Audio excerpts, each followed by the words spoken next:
And the budget that I'll sign today gives us the tools to ensure that our momentum continues. This budget is really about two things: providing relief to Rhode Islanders now, and making long-term fiscal responsible investments in Rhode Island's future.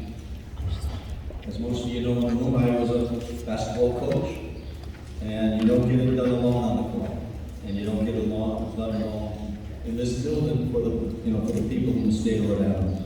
You need a strong team where everybody pulling their weight and doing the things that are really important to our state, for our state. So I want to thank Speaker Sakachi, Chairman Abney, and your House colleagues, Senate President Ruggiero, Chairman Pearson, and your Senate colleagues, the Lieutenant Governor for her strong support and advocacy, and my cabinet, including our OMB Director Brian Daniels and Joe Padilla.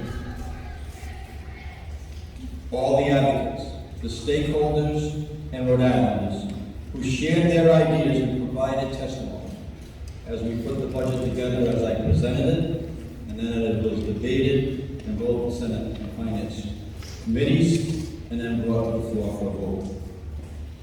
This is a budget that we all can be proud of.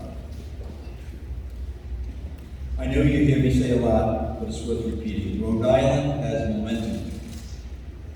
We have the lowest unemployment rate in over 30 years, a few basis points away from having the lowest unemployment in the history of the state of Rhode Island, and I believe we'll get there. This budget is going to help us get there. Our economic recovery is ranked second in the nation by Moody's. This budget gives us the tools to ensure that momentum continues.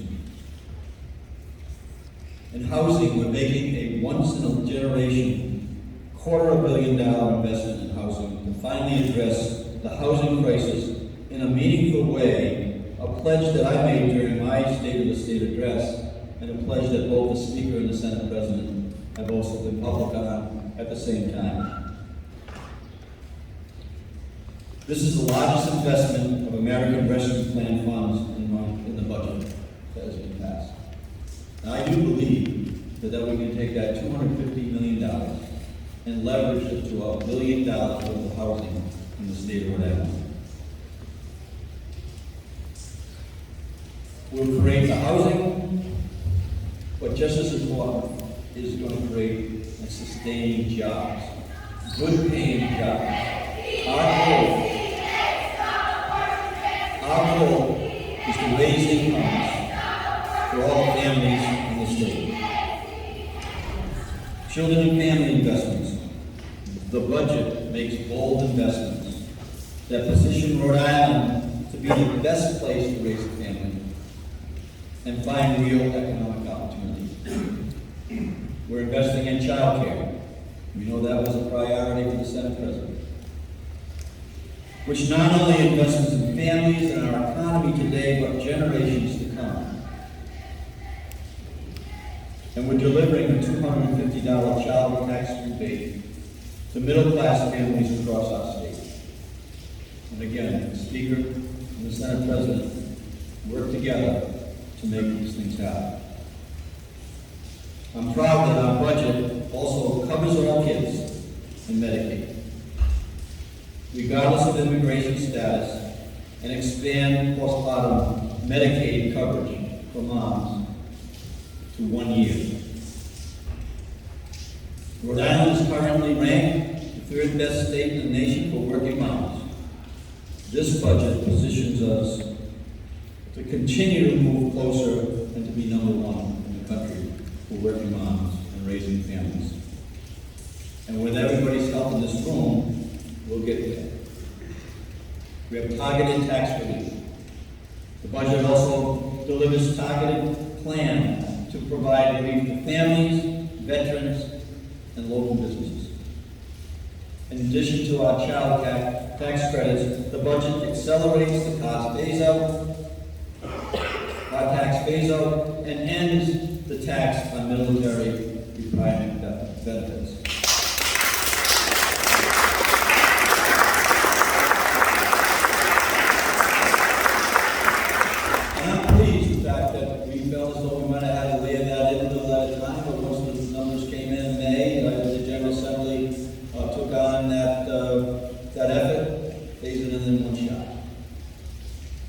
It expands the state's property tax circuit breaker program for elderly and disabled residents and reduces unemployment insurance taxes for local businesses by an estimated $10 million a year. There is so much in this budget that I am very proud of, and that I could keep going on and on. But I'll stop there.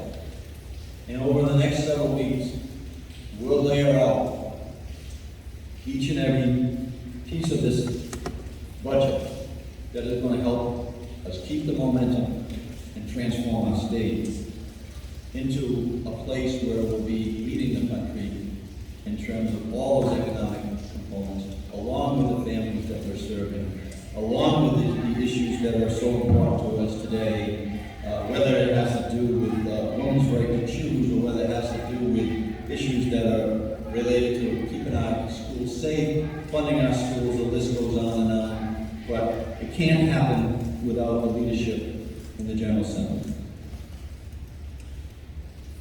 So I look forward to managing this budget. As I said, as the mayor, the budget is given to me by the legislators, and it's my job to manage it. And we will manage it. And we'll maximize the opportunity that it represents for all Rhode Islanders in all 39 cities and towns. So with that, I'd like to introduce Speaker Joe Scacci.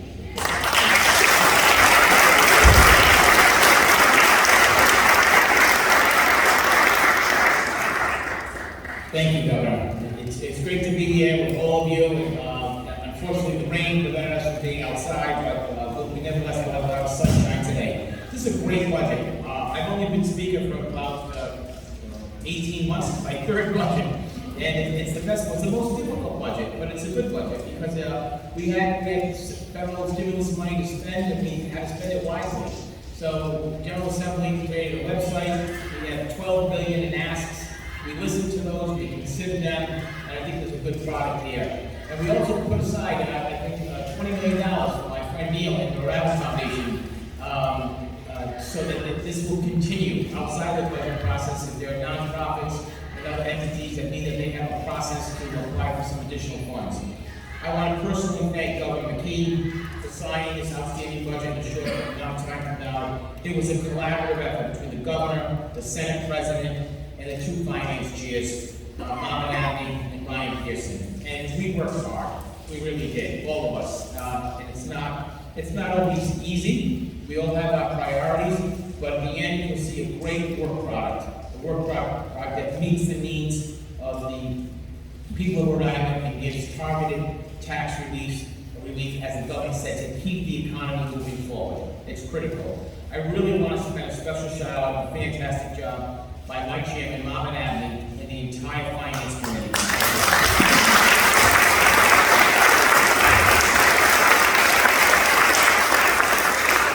Marvin presided with dignity, class, fairness, and dedication, countless hours of public hearings, listening to all the testimony, working tirelessly to get the best possible budget done for the people of Rhode Island. Special shout out goes to Sharon Reynolds-Furlan and her fiscal staff. She gets mad when I recognize her, but by far, she's my, as I like to say, my American Express card. I never leave home without her. I'm so proud of the targeted tax relief in the budget, eliminating the car tax a year early, a $250 per person tax credit for working families with children, increasing the tax credit for elderly and disabled Rhode Islanders, eliminating taxes on the military, as the governor said, right now, July 1st, which is Friday.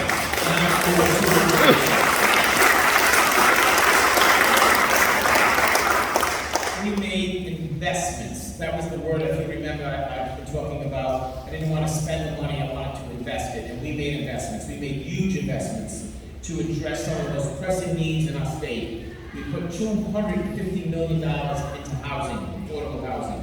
$100 million went into the Unemployment Trust Fund to assist our small businesses in Rhode Island that were wiped out. The fund was wiped out during the pandemic. We want to replenish that. God forbid, in case we have another pandemic, we have a healthy fund. We also wanted to increase access to mental health services. I'm very proud that we emphasize a lot of the funding on education. There is $300 million in this budget for school construction to continue creating an environment where our children can learn in the best possible situation. There's a big increase in school funding formula. We nearly doubled the pre-K seats in over 5 years. I know that was the Senate President's priority. And there's over $100 million in investment to the URI Bay campus. In addition, there are other funds here allocated toward URI to meet the demands. It's our flagship university. It's a land-grant university. We always want our university to succeed. There's $12 million into CCRI. I want to thank everybody for their input. It was a true team effort. And it's my pleasure to call up the Senate President, Dominic Frigerio.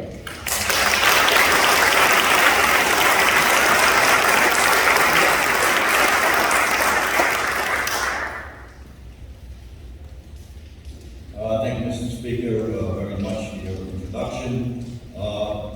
This is probably the best budget I've seen since I got into this building.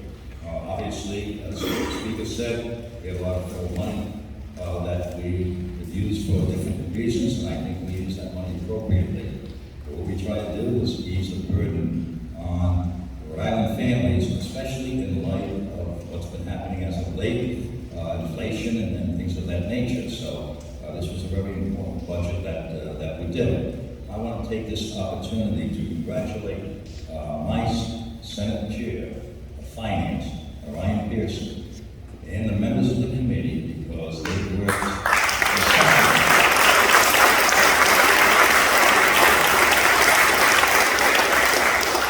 in conjunction with the House and with Chairman Abney and his members. I think they did an absolute outstanding job in the budget, and certainly with the input from the governor that we had, I think it's a fabulous budget that Rhode Islanders can be proud of.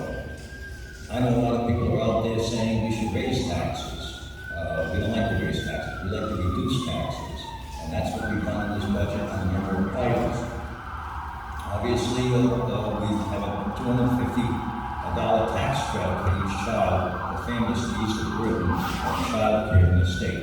It's very important, number one, not only to provide affordable child care, but also to get people back to work. So this was a very important initiative on the part of the Senate, and I'm proud that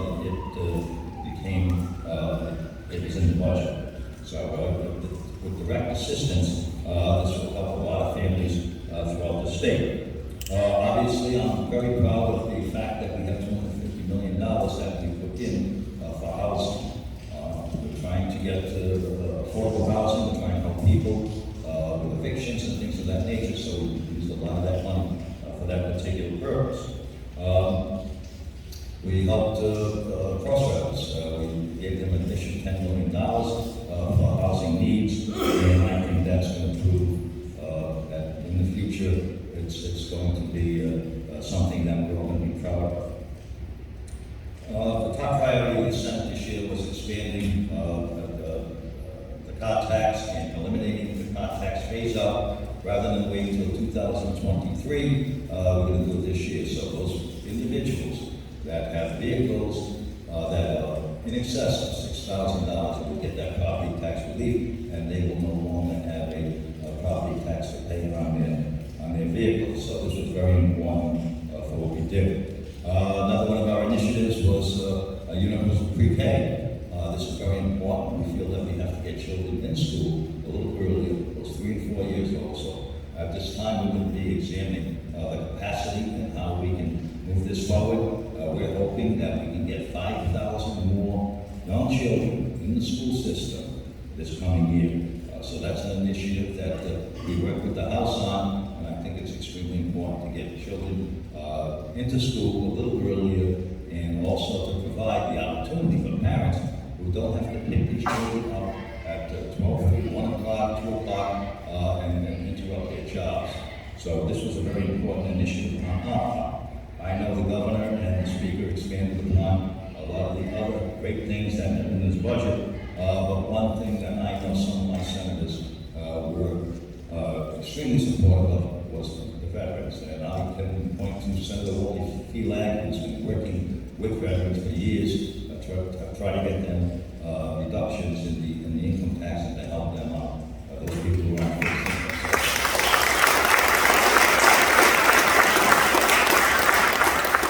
We also provided relief for senior citizens, businesses, and families in this budget. I am exceedingly proud to be here today, and I certainly want to thank all my colleagues in the Senate for the phenomenal job that they've done this year. These are difficult times, as everyone knows. And last year, when I went to college, this year we came back to the State House, and I think everyone was comfortable with that particular situation. And I think we were able to conduct our work and move on. And I think the people of the state, once they realize everything that's in this budget, they're going to be very proud of what we've done this year. So I want to thank everyone present. I certainly want to thank the Speaker, his leadership team, his Finance Committee Chair, Robert Tapley, and certainly my own Finance Committee members, because I knew they all worked countless hours this year to come up with this budget. And I can't say enough great things about everyone involved this year. So I want to thank everyone for being here, and it gives me a great pleasure to present the Lieutenant Governor, Sabina Matos, to give some remarks.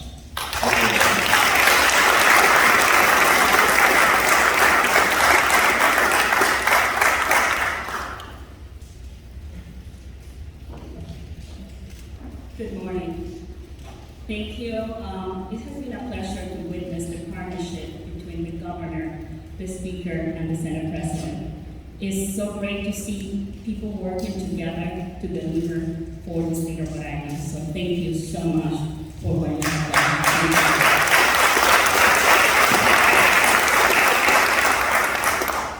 I'm not going to go over the list of accomplishments that we got in this budget because you heard already from the governor, from the speaker, from the Senate president. But one thing that I really want to do is I want to thank all the advocates that are here.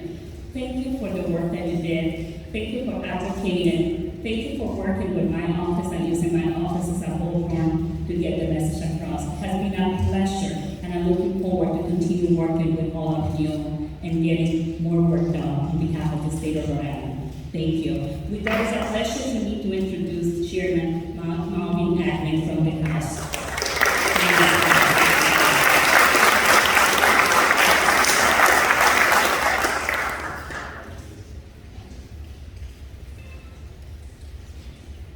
Well, good morning, everyone. Good afternoon. I'm not sure what time zone I'm on. Those last 2 or 3 months, but it takes me back to my old days when I was in the military development. And everyone those rules of the whole thing. And so I really appreciate the time that you are here to do that. The governor, lieutenant governor, and my great friend, the president of the Senate, and certainly the Speaker of the House, and my real good friend that we spent a lot of hours with Chairman Pearson.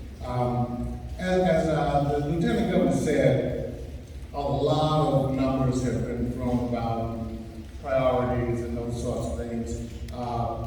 But you know what, I like to take time to just talk reasonably with reasonable people about budgets. Budgets are these things, and Sharon, my guide, as you've heard, as a person who deals with this every day, but none of those things that are out there in the stratosphere. But when I go to Shaw's and Stop and Shop and places like that, people aren't asking me about numbers. They're asking me about what can you do, or what are you doing to help make my life a little bit better. And one of the things that I know that we've done over the past 8 or 9 months has been a heck of a collaborative effort between the governor's office and my office and Chairman Pearson's office in putting this together. It's not been easy. One of the things, and it was mentioned before, was that we have so many committed advocates, and I know all 10,000 of them that there was no way that anything that was going to be done in this budget, it came from those who work with it every day, and I really appreciate that. And I also appreciate the hard work of the elected officials that we have. I know on Brian's committee, people don't realize that, an elected person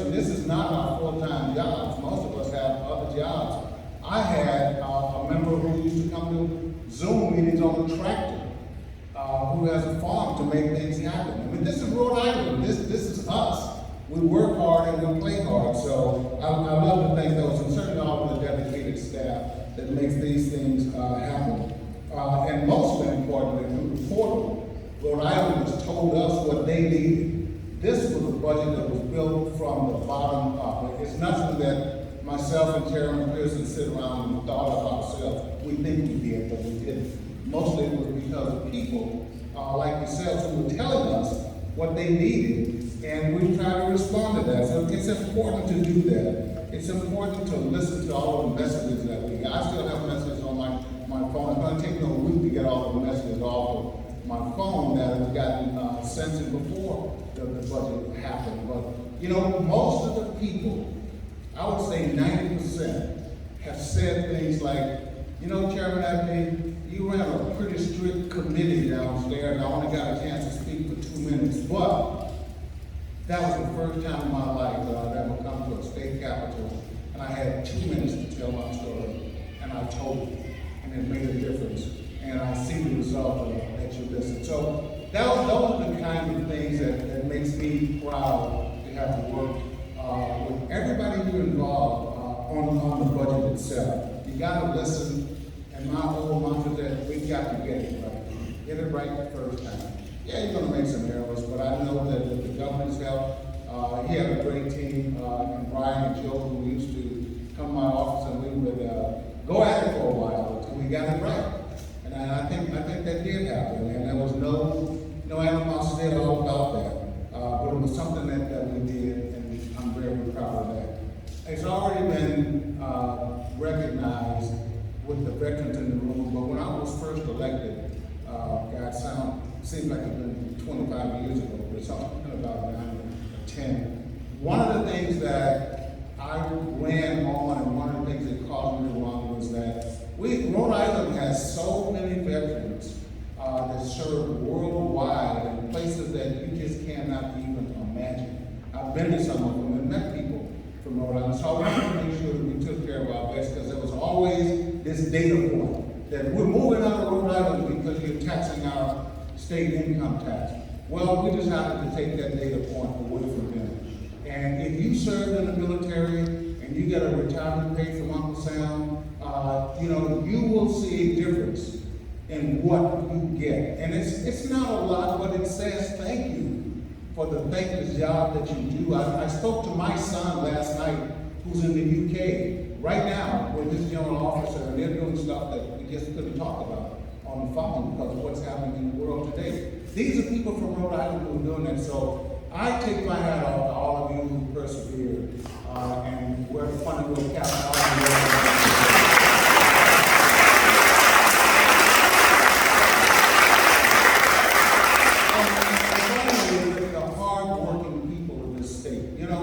Rhode Islanders work hard, they play hard, they want to do what's best and do what's right for their family. They don't want you to give them anything, they just want the opportunity to succeed in life. And I know that that's what this budget does. It allows mothers who want to work to have some income that will help them. That's exponentially a good thing to have. So it just makes me feel good to know that everything you guys asked us to do, we didn't make everybody happy.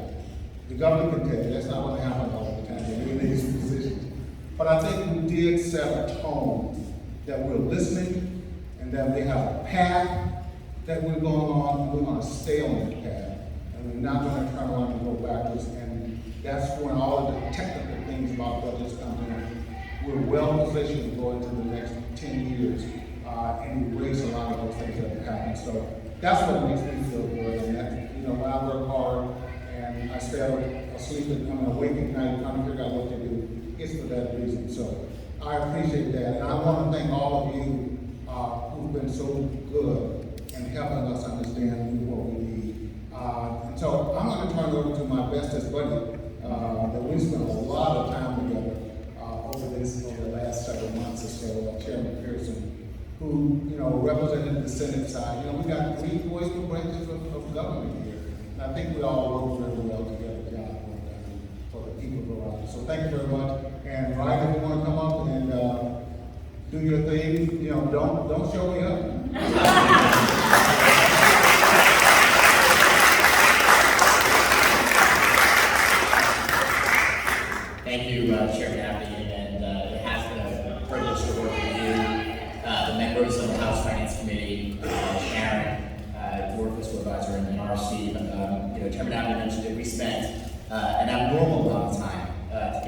the size and the number of decisions that were needed in this budget. I think it's really important for us to remember how we got here. There are a list of many accomplishments that everyone has mentioned, but I really want to mention what led us here. One, an economic recovery that was far stronger and far faster than we would have ever projected. And that recovery is due to many decisions by the governor, lieutenant governor, the president, the speaker, and all members of the legislature. And Rhode Island is really making a comeback. And that comeback is really booming our state revenues and helping us afford much of what is here.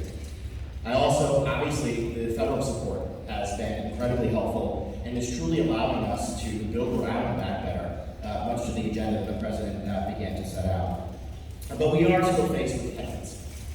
We are still faced with planning for any potential future health issues that may come our way, planning for economic softness that may come as the whole U.S. economy begins to reshuffle itself, structural deficits that we're working hard to remove, and also many state services, infrastructure, technologies that just weren't invested in for years, and really wanted to make sure we made the right decisions to do that. And the work began not in January, but it began last fall. We began hearings on the ARPA funds, what it could be used for, and hearing from advocates and folks who positioned probably hundreds of proposals in front of us, and really wanted to make sure that we heard. But when we did begin, we set out with two objectives: a budget that cares for Rhode Islanders today, but invests in our future, and also one, as many have said, that doesn't just spend this money, but invest it. And it was really important to us, and I'm proud to stand here today and say we're meeting both of those goals, which were not easy at times. There were many times when we had to say no to things, and saying no when folks perceive you have a big pot of money is a lot harder than you may think to work with. And so, as we think about this, I'm really particularly proud about a tax relief package in this budget that will hit every single Rhode Islander. Transformational investments in education, from early childhood learning, which was a big priority of the Senate President, all the way through higher ed. Investments in blue economy and our ports. These are the types of investments that will truly allow us to reshift and build a better economic base for Rhode Island for many years to come. And they were very intentionally done and built in a way that can do that. Housing, I know I hear it, and I know everyone of my colleagues hears it. At every income level, in every community, there are housing issues. And this budget makes absolutely historic levels in housing. And on the healthcare front, it remains a distinct challenge for us in Rhode Island. We've had years of underinvestment, years of our payer mix being out of balance. We continually see our Medicaid rates low, and our Medicare rates as well below the private pay market. And it really has created a full-on imbalance in the system that we consistently see rear its head in different forms. And so this year I'm very, very proud that we were able to raise our Medicaid rates across a series of services. Also very importantly, put in place a mechanism that we will have data and information to be able to make decisions on our future, and really begin the path to some payment reform here in Rhode Island that is so critical to delivering health care to Rhode Islanders at an appropriate cost. But as everyone said, none of this would work without a lot of commitment and time. I want to thank the members of my committee in the Senate, the Finance Committee. They put in enormous hours, often asking how much more do we have left, for some many late evenings, and then had to get up for their day jobs early in the morning. I of course thank my counterpart, House Finance Chair Abney. It was a very strong partnership this year, one that we spent many hours. And of course, with both Steve, Sharon, and our respective fiscal teams, countless hours of work. But I want to actually underline two folks in the governor's administration, Joe Codiga and Brian Daniels, for all their support. It is the weeds of the budget that we asked them to figure out for us, and the massive document that you see over there is filled with a lot of weeds, and one that we need a lot of assistance and support on. So I want to thank them both publicly and Governor for having us.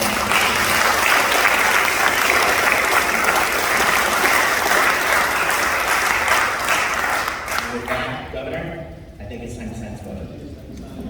Thank you. We're set up here, so I'm going to ask our elected officials to come around the table, and then if there's members from the advocates or stakeholders or from the cabinet that can fill in as well, you're more than welcome. Once we're set up, we'll invite the members of the cameras to get a little closer.